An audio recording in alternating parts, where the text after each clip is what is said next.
প্রধানমন্ত্রী তারেক রহমান বলেছেন মাদকের বিরুদ্ধে জিরো টলারেন্স। আমাদের গাজীপুরের শ্রীমূর্তি আসনের ডক্টর এস এম রসুল ইসলাম বাচ্চু ভাই উনি বলেছেন যে মাদকের বিরুদ্ধে জিরো টলারেন্স। ঠিক আছে, আমরা মাদক এলাকায় থাকতে দিব না। দেখেন মাদক ব্যবসায়ীর বাড়ি থেকে এই যে মাদক, ঠিক আছে, এই দেখেন মাদক পাওয়া গেছে। হ্যাঁ, এই দেখেন মাদক পাওয়া গেছে। ঠিক আছে, এই যে মাদক পাওয়া গেছে। ঠিক আছে, এই যে বড়ি পাওয়া গেছে। আলামত আছে। ঠিক আছে,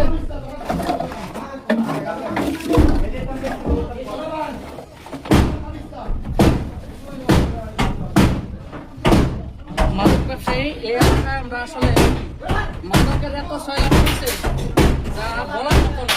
মাদকের যন্ত্রণায় এই এলাকার মানুষ অতিষ্ঠ হয়ে গেছে, পাগল হয়ে গেছে। পুলিশ প্রশাসন আশা করি আমাদেরকে সহযোগিতা করবেন, হেল্প করবেন। আসলে এই এলাকায় আমরা মাদক বিরোধী অভিযান আমরা এলাকাবাসী আমরা চালাচ্ছি।